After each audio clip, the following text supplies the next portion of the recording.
California Governor Gavin Newsom is now calling his city's homeless encampments unacceptable, which is odd since he's the guy who, made them acceptable, turning sidewalks into red carpet events for drug addicts, thieves, and unemployed CNN anchors.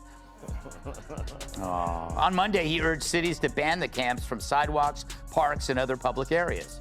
So after years of denying the problem, he's now pretending. I was on KBLA yesterday, with my friend Tavis Smiley. I'm an investor and a supporter of that station.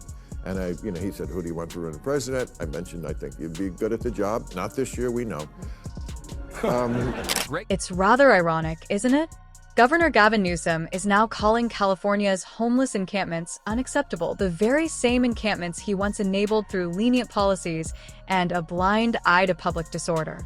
Sidewalks became havens for drug users, thieves, and, as the joke goes, unemployed news anchors. Now, after years of downplaying the crisis, he's urging cities to clear these spaces. One has to wonder, is this a real shift or just political theater? I caught the recent KBLA interview with Tavis Smiley, insightful as ever. When asked who should run for president, your name came up, and I must say, it struck a chord. Leadership isn't just about talk. It's about timing, clarity, and courage, qualities you clearly embody. While 2025 may not be the year, the thought itself reflects public hunger for real, grounded leadership. Pretending time is over. It's time for action. Then the Dems are now the party of disorder. Turns out the only system they had was wokeism, and it rotted any basic principles the party had to begin with. Which is why, like Gavin himself, they're left looking at 2028's hopes going up in flames. And this time, no one is going to help them put it out. I see today the Trump administration, they talked about the fact that California had a rule that schools cannot be required to notify parents if their kids in school have changed their gender, their pronouns. That's the kind of thing, even though it doesn't affect a lot of people, that makes a lot of people go, well, you know what? That's the party without common sense. Now, if that's your state, how are you? Well, I just disagree with that. I mean, the law was you would be fired. A teacher would be fired if a teacher did not report or snitch on a kid talking about their gender identity. I just think that was wrong. I think teachers should teach. I don't think they should be required to turn in kids. And by the way, we're talking about their parents. How can you snitch? The idea of a snitch and a parent to me doesn't compute. Well, I don't. But what is the job of a teacher? It's to teach. If Johnny's talking about some identity issue or some issue about liking someone of the same sex, is the teacher's job.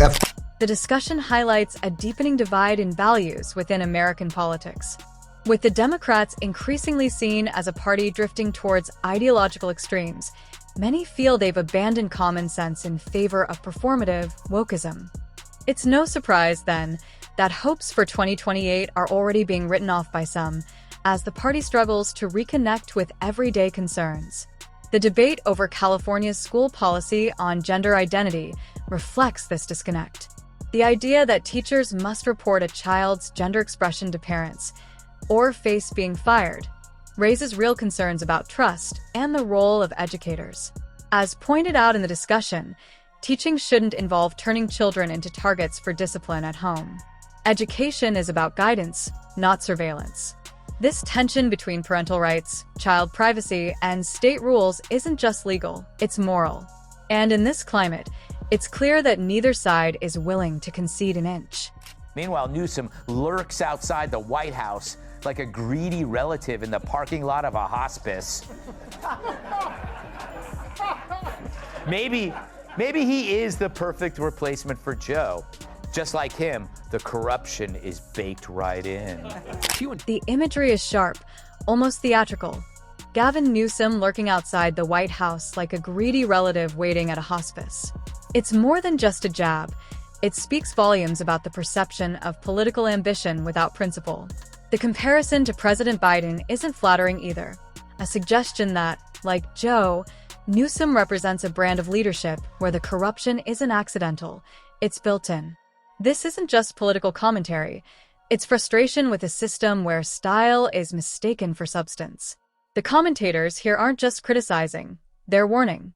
Newsom, with his carefully polished image, might look like a ready-made successor, but for many, He symbolizes the same elitist disconnect that's driving voters away from establishment figures. As 2028 draws closer, people aren't just looking for a new face, they're craving integrity, authenticity, and sanity. And as this conversation makes clear, no amount of gloss can hide the rot underneath. Instead of denying the problem, he's now pretending to fix it, which is like putting on a condom as you're leaving a whorehouse. Who hasn't? What's a condom? But as always, when a far-left Dem runs for national office, he acts like a Republican. This is where the left is really pro-trans. Suddenly, they grow.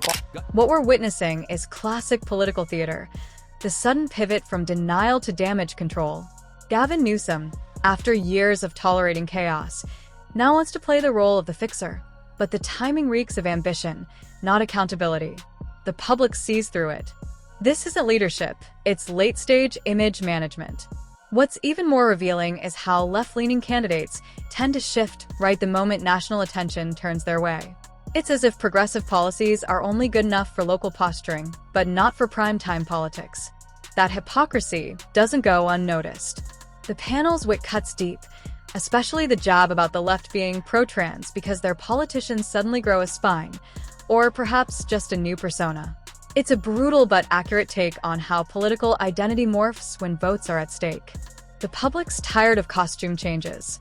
They want consistency, not chameleons in suits. And he's an evil snake motherfucker. I don't know how to describe it. You see what he just did there, and Bill got it right. Somehow it's snitching if the parent finds out. If the teacher says, oh, your kid has been going by other names and changing pronouns and dressing up this way, you don't know about that as the parent. That's the snitch. It's the parent's job to raise the child. The passion in this exchange is hard to miss, and for good reason. When a parent is being labeled the snitch for simply being informed about their own child, it signals just how twisted the logic has become. The idea that a teacher, by telling a parent their child is exploring a different identity at school, is somehow betraying the student?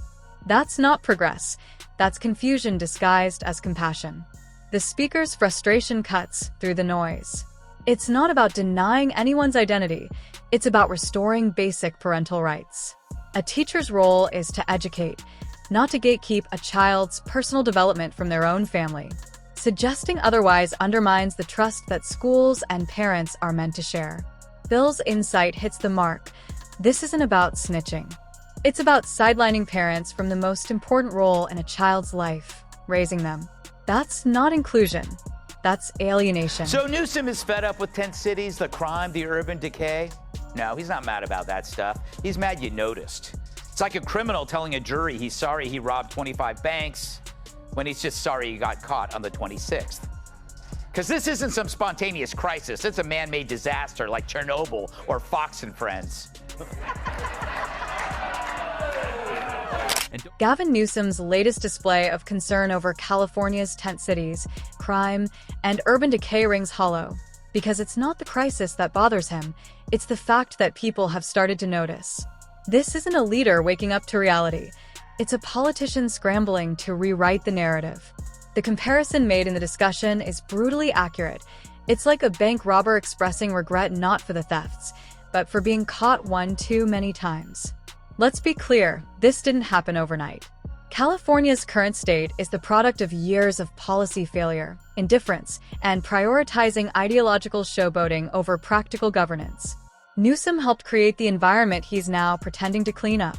It's a man-made disaster, not unlike Chernobyl, except instead of radiation, the fallout is visible on the streets, in broken communities, and in the erosion of public trust. What's truly frustrating is the gaslighting. Voters are being asked to forget who enabled the decay in the first place. But people aren't blind. They see through the late-stage outrage and the sudden political pivot. Newsom isn't fixing the problem. He's campaigning on the ruins of it. And frankly, Californians deserve better than theatrics.